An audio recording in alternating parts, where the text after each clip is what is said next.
Hello friends, welcome to maths plus learning. आज हम लोग करेंगे एक्सपोनेंशियल एंड लॉगरिथमिक फंक्शंस, इनके ग्राफ कैसे होते हैं और इसकी बहुत छोटी छोटी सी बातें जो आपके कॉम्पिटिटिव एग्जाम में डायरेक्टली पूछ ली जाती हैं या हो सकता है आपके एग्जाम्स में भी आ जाए, बोर्ड एग्जाम्स में। मतलब हम इसकी थ्योरी करेंगे और देखेंगे कि इनका डिफ्रेंसिएशन क्या होता है। फिर हम इसके आगे के जो इसके एक्सरसाइज के क्वेश्चन हैं वो करेंगे। तो सबसे पहले हम लोग देखते हैं एक्सपोनेंशियल फंक्शन, उसके बाद हम देखेंगे लॉगरिथमिक फंक्शंस। एक्सपोनेंशियल फंक्शन क्या होता है? अगर हम y इज इक्वल टू ले लें, exponential means e to the power x। अभी मैं पॉलिनोमियल भी बताऊंगी आपको, उसका भी क्या रोल है। y equal to e to the power x हमारा क्या होता है? एक्सपोनेंशियल फंक्शन होता है। ये e है, बस small e to the power x क्या हो जाएगा? हमारा एक्सपोनेंशियल फंक्शन हो जाएगा। इसे हम कहते हैं नेचुरल एक्सपोनेंशियल फंक्शन। वैसे तो हम b to the power x भी कर सकते हैं, c to the power x कर सकते हैं, कुछ भी कर सकते हैं हम लोग। अगर ये हमारा ये जो बेस है, ये बेस होता है ना, base to the power something, तो अगर ये हमारा बेस e है तो इसे हम बोलते हैं नेचुरल एक्सपोनेंशियल फंक्शन। इसका जो एक्सपेंशन होता है वो होता है 1 plus 1 upon factorial 1 plus 1 upon factorial 2 plus 1 upon factorial 3 plus and so on. ऐसे चलता रहता है। ये नॉन एंडिंग होता है। फैक्टोरियल 1 की वैल्यू क्या होती है? 1 होती है। फैक्टोरियल 0 की वैल्यू भी 1 होती है। फैक्टोरियल 2 की वैल्यू होती है 1 इंटू 2। फैक्टोरियल 3 की वैल्यू होती है 1 इंटू 2 इंटू 3। इस तरह से ये चलता रहता है। ठीक है, आई होप यहां तक आपको समझ आया होगा। अब हम देखते हैं इसका डिफ्रेंसिएशन, क्योंकि हमें इसका डिफ्रेंसिएशन भी करना होगा आगे जाके। तो इसका डिफ्रेंसिएशन क्या होता है? D y by d x of e to the power x हमेशा e to the power x ही रहता है। क्या रहता है? E to the power x ही रहता है। अच्छा, अगर यहाँ पे पावर की पावर हो जाए तो हम कैसे करेंगे? जैसे अगर हम देखें कि d y by d x of किसका, अगर y equal to e to the power x का सपोज n हो जाए, यहाँ पे n से बता देती हूँ जो आपको हमेशा याद रहेगा। तो e to the power x to the power n हो जाए तो क्या करेंगे? सेम वही कॉन्सेप्ट जो हम लोगों ने इससे पहले यूज किया है, जब हमारे फंक्शन के अंदर एक और फंक्शन की एक और अंदर फंक्शन होता है। तो हम कैसे करते हैं इंटीग्रेशन, डिफरेंशिएशन। देखो, सबसे पहले तो हम करेंगे इस e का विद रिस्पेक्ट टू x, तो क्या हो जाएगा? e to the power x to the power n। ऐसे तो करते थे, लेकिन अभी तो ये बचा ना, ये तो सिर्फ इसका पावर x के फॉर्म में हो गया। अभी तो ये बच गया, तो यहाँ पे d by d x of x to the power n हो जाएगा। अब इसका डिफ्रेंसिएशन यू ऑल नो क्या हो जाएगा हमारे पास? n, ये नीचे आ जाता है ना, और x to the power n minus 1 e to the power x to the power n। बस ये इसका क्या होता है? डिफरेंशिएशन होता है। अब हम बात करते हैं पॉलिनोमियल फंक्शन की। पॉलिनोमियल फंक्शन कैसे होते हैं? x to the power n type के। अगर हम y is equal to x to the power n ले लें और n कहाँ बिलोंग कर जाए? n belongs to natural numbers. ठीक है, तब क्या हो जाएगा? देखो, अगर हम n इज इक्वल टू 1 ले लें तो y इज इक्वल टू क्या हो जाएगा? x हो जाएगा। अगर हम n इज इक्वल टू 2 ले लें तो x टू द पावर 2 हो जाएगा। At n is equal to 2, y is equal to 3 ले लें तो x टू द पावर 3 हो जाएगा, एंड सो ऑन। ये इस तरह से n की वैल्यू पे डिपेंड करेगा। ये हमारा क्या हो गया? पॉलिनोमियल हो गया। यहाँ पर +2 +3 कुछ भी लिख सकते हैं, वो हमारे पॉलिनोमियल पे डिपेंड करेगा। बट अभी हम सिर्फ और सिर्फ क्या ले रहे हैं? एक सिंगल डिजिट वाला पॉलिनोमियल ले रहे हैं, एक सिंगल वेरिएबल का पॉलिनोमियल ले रहे हैं। यहाँ पर y is equal to x to the power n। अब हम इसको देखेंगे, इसका नेचर कैसा होता है। देखो, यहां से देखो, अगर हम इस वाले फंक्शन में x की वैल्यू अगर हम 1 रखें तो y की वैल्यू क्या हो जाएगी? देखो, इसको अगर हम इस तरह से बनाते हैं, y की वैल्यू x के ऊपर डिपेंड है ना, तो डिफरेंशिएशन किसके विद रिस्पेक्ट होगा? x के विद रिस्पेक्ट होगा। अगर हमने x की वैल्यू 1 ली तो y की वैल्यू 1 आई। जब हमने x की वैल्यू 2 ली तो y की वैल्यू 2 आई। जब हमने 3 ली तो 3 आई। ठीक है, ये इसका हो गया। अब देखो y is equal to x square. देखो ये ग्राफ कैसे बदलेगा, y और x। जब हमने x की वैल्यू 1 ली तो y की वैल्यू क्या हो जाएगी, यहाँ पे 1 रहेगी एक्स स्क्वायर में। y is equal to x का स्क्वायर। ध्यान से देखना इस चीज को, फिर मैं इसके ऊपर अभी ग्राफ बनाऊंगी जो आपको पता होना चाहिए कि किस तरह से बना है। जब हमने x की वैल्यू 2 ले ली तब देखो ये तो 2 का स्क्वायर हो गया ना, 4 हो गया। देखो कितनी जल्दी वैल्यू बदल गई। यहाँ पे तो 2 पे 2 आई थी, 3 पे 3 आई थी। जब हमने 3 लिया तो 3 का स्क्वायर हो जाएगा 9 हो जाएगा। देखो कितनी जल्दी से वैल्यू बदल रही है यहाँ पर हमारी। जब हम 4 लेंगे तो ये 4 का स्क्वायर 16 हो जाएगा। ये देखो y का जो नंबर है वो कितनी तेजी से बढ़ रहा है। ग्राफ इसका बनाएंगे हम यहाँ पर। अब देखो जब हम ले ले y is equal to x का क्यूब ले लें, अब देखना ये और एक किसको बोलते हैं, एक्सपोनेंशियली बढ़ना। इसी को एक्सपोनेंशियली बढ़ना बोलते हैं कि x की वैल्यू तो 1 2 3 ही चल रही है, लेकिन y की वैल्यू कितनी तेजी से बढ़ रही है। अब देखो जब हमने x की वैल्यू क्या ली, 1 ली, तब y इसका क्यूब 1। इस चीज को नोटिस करना, इसी के ऊपर आपको क्वेश्चन आएगा अभी।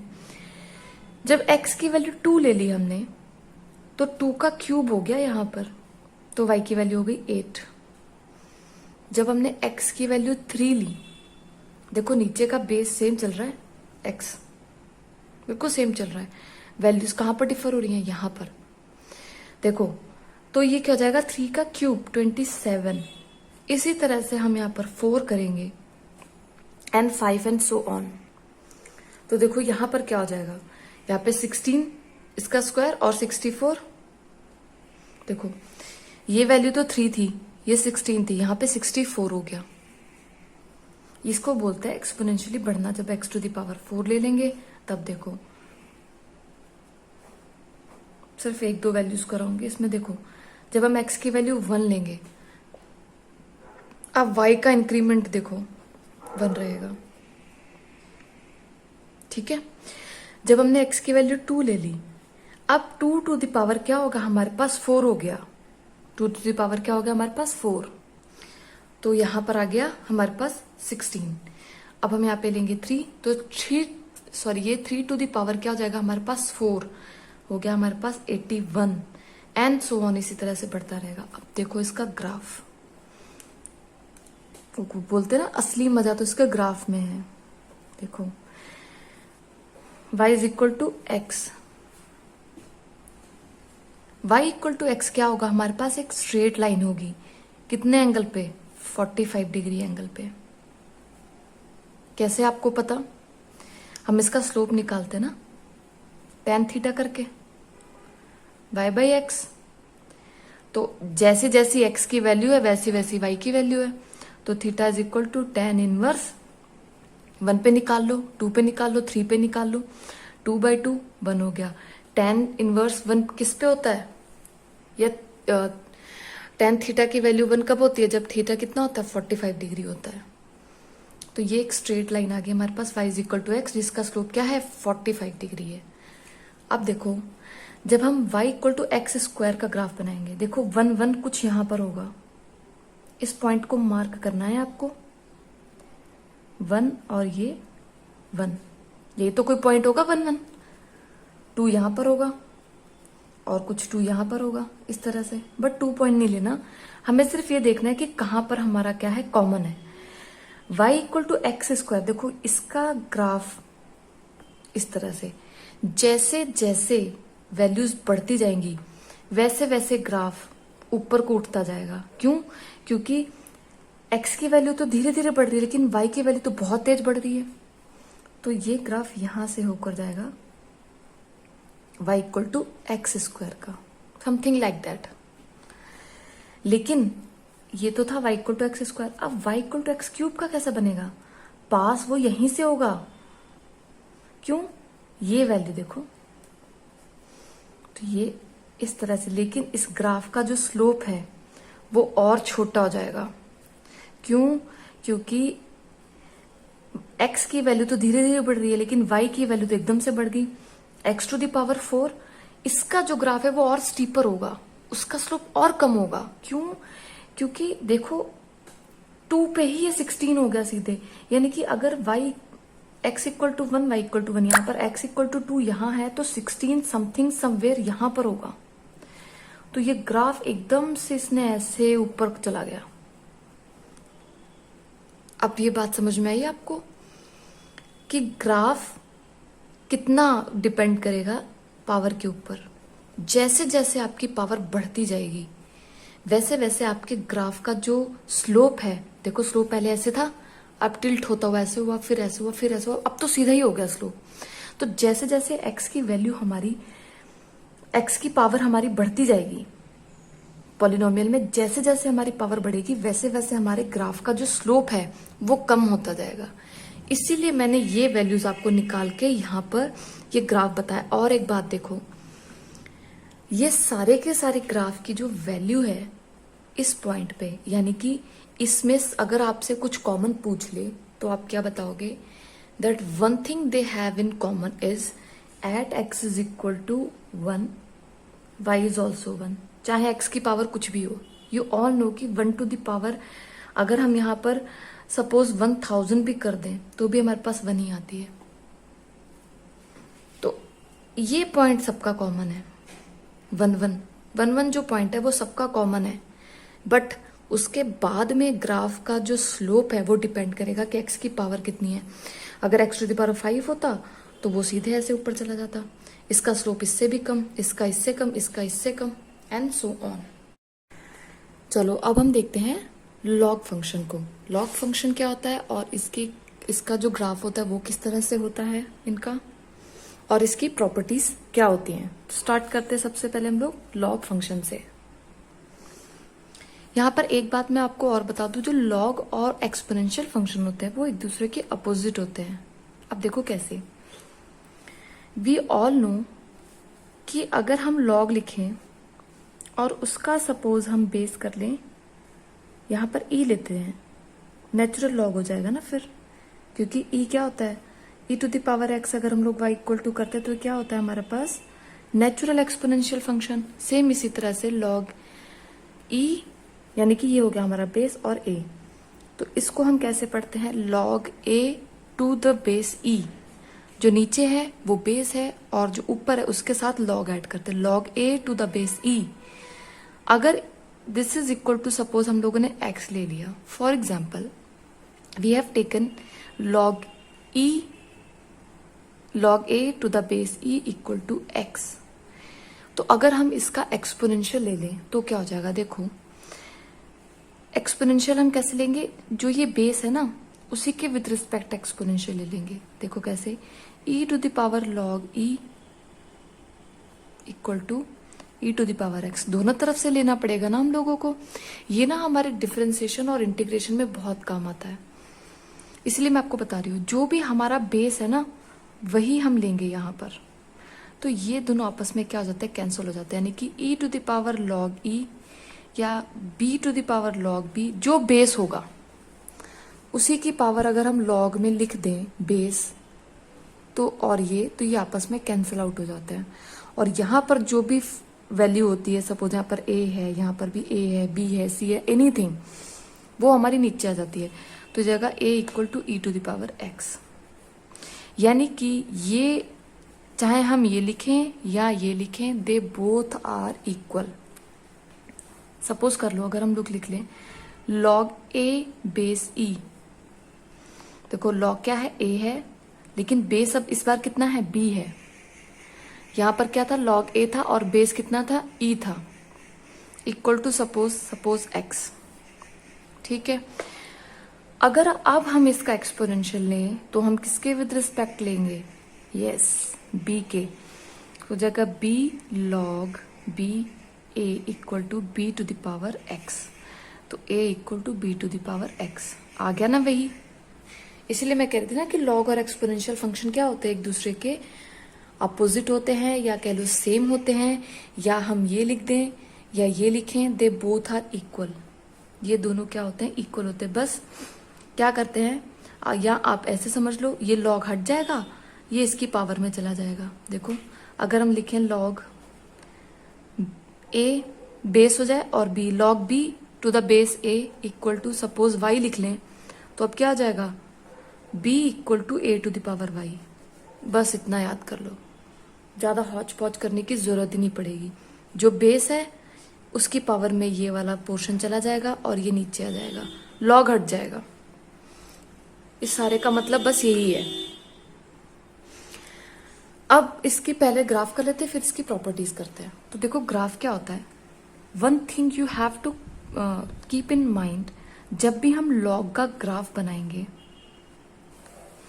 एक तो वो इस साइड से बनेगा, ठीक है। दूसरा, उसमें हमेशा 1,0 पॉइंट कॉमन में आएगा।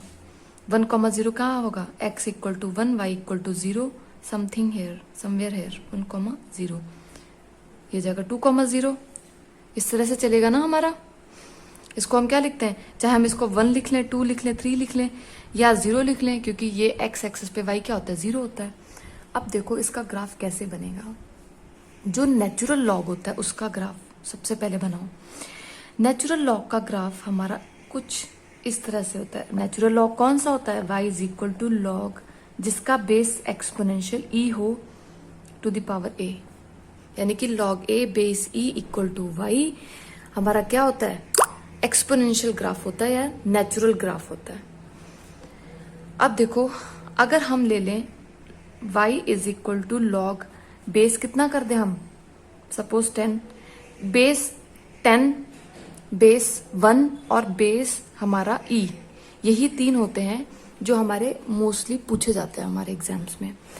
तो अगर हमारा बेस क्या है, 10 है, देखो 10 बेस है तो क्या हो जाएगा, 10 इस तरह समझ लो, थोड़ा सा भारी हो जाएगा।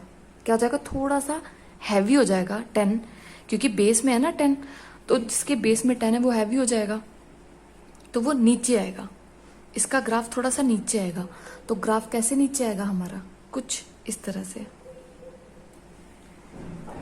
ये हो जाएगा log 10 log a to the base 10, फिर लॉग आ गया हमारा e, और अब हम देखते हैं लॉग 1, लॉग जिसका बेस क्या हो 1 हो, log x to the base 1, sorry 1 का तो सेम रहता है, 2 होता है हमारे पास 3 आते हैं log. y is equal to log x to the base e, log x to the base 10, log x to the base 2, ये 3 आते हैं। अब देखो 2 क्या हो जाएगा, 2 थोड़ा सा 10 से भी हल्का है, बेस कह लो e से भी, तो इसका ग्राफ थोड़ा सा ऊपर आएगा, तो वो ग्राफ इस साइड से आएगा। ये हमारा ग्राफ हो जाएगा log 2 log x to the base 2। अब देखो इसमें वही चीज कॉमन जो मैं आपको बता रही थी। देखो y is equal to x to the power n में हमारे पास क्या कॉमन आ रहा था, 1,1। सारे के सारे ग्राफ 1,1 से होकर जा रहे थे। यहाँ पर सारे के सारे ग्राफ 1,0 से होकर जाएंगे। और ये आपका पॉइंट नंबर 3 भी है आपके एनसीईआरटी बुक में पेज नंबर 172 पे, कि लॉग में क्या होता है कि 1,0 पॉइंट इज ऑलवेज कॉमन। ये यहाँ से, और जिसका बेस ज्यादा भारी है वो नीचे आ जाएगा इस तरह से। इसको आप इस तरह से एक याद करने का तरीका समझ लो। अब इसकी करते हैं प्रॉपर्टीज। देखो सबसे पहले तो मैं आपको वही सेम प्रॉपर्टी लिखा दूं, आप इसका नोट बना लेना कि लॉग अगर हमारा बेस e है और a है इक्वल टू, अगर हम x लिखें तो हम इसको क्या लिख सकते हैं, a is equal to e to the power x। ये बहुत काम आएगा आपके डिफरेंशिएशन में और इंटीग्रेशन में भी बहुत काम आता है। ये हमारा हो गया, इसकी पहली प्रॉपर्टी ही कर लो, या इसकी ये डेफिनेशन भी होती है। अगर हमारा लॉग होता बेस b और a इक्वल टू x होता, तो इसको हम क्या लिख सकते थे, b to the power x is equal to a, या a is equal to b to the power x। बस ये यहाँ पर आ जाएगा, ये इसकी पावर में चला जाएगा। ये इसकी क्या है, डेफिनेशन भी है और प्रॉपर्टी भी है। नंबर 2 कर लो, अगर हमारे पास है, देखो अब हम इसको भी क्या लिख सकते हैं, अगर हमारे पास log a to the base b है तो this is equal to log a upon log b, log b। लेकिन अगर आप बोलोगे तो अरे तो इसमें तो हमारा जो बेस है वो गायब है।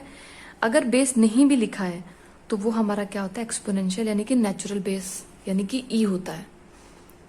इस चीज को आप हमेशा ध्यान रखना। हम इसको log a upon log b भी लिख सकते हैं, डजेंट मैटर। अगर यहां पर नहीं लिखा है बेस, दैट मीन्स वो बेस हमारा क्या है, e है। नेक्स्ट इसकी प्रॉपर्टी होती है, ये सब प्रॉपर्टीज हैं। देखो log अगर लिखा है हमारे पास और बेस सपोज b है और p q ले ले, तो देखो ये मल्टीप्लाई में है ना, तो एक बार ये बेस इसके साथ आ जाएगा और एक बार ये बेस इसके साथ आ जाएगा। कैसे, log p base b plus का साइन लगेगा, मल्टीप्लाई में क्या हो जाएगा, प्लस का साइन लग जाएगा, और log b और log q और बेस हमारा b, बेस सेम रहेगा, log सेम रहेगा, एक बार इसके साथ एक बार इसके साथ, और बीच में साइन किसका आ जाएगा, प्लस का। अगर हमारे पास लिखा हो log, कोई भी बेस चल सकता है। यहाँ पर देखो b बेस इन लोगों ने इसलिए लिखा है क्योंकि b एक हम कह लो कि एक कॉमन सा शब्द हो गया base.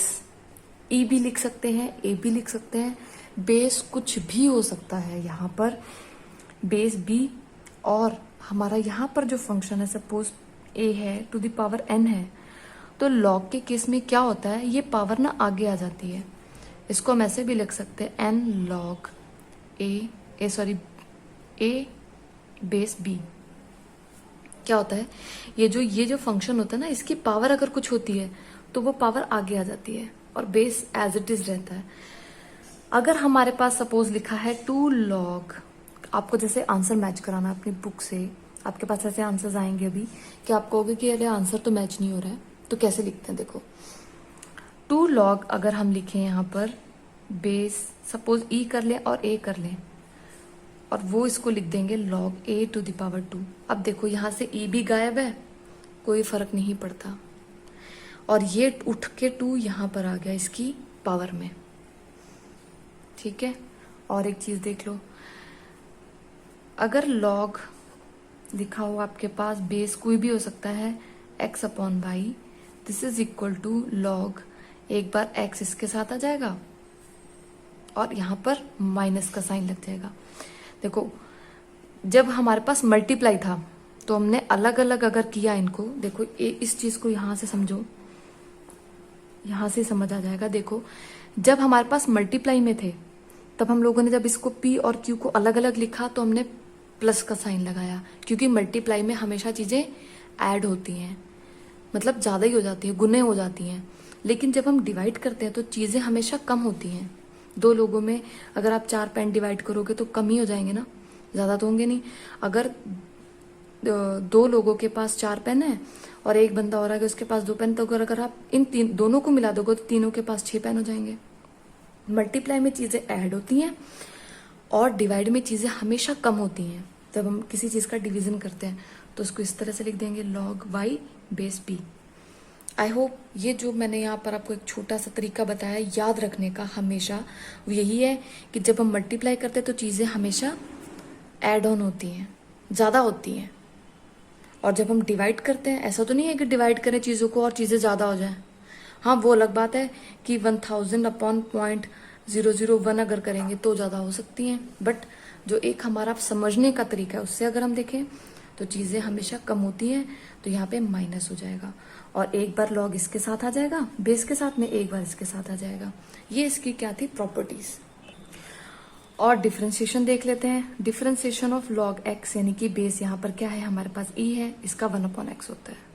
d/dx of log x क्या होता है, 1/x होता है, और e to the power x का क्या होता है, x रहता है हमेशा। तो ये था हमारा आज का सेशन जिसमें हम लोगों ने ग्राफ देखे हैं लॉग के, एक्सपोनेंशियल फंक्शन के और पॉलिनोमियल के, और बहुत सारी ऐसी छोटी छोटी चीजें हैं जो डीप में मैंने आपको बताई हैं।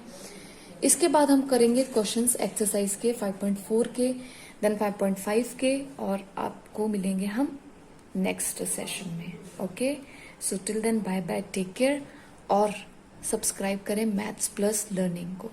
Bye bye.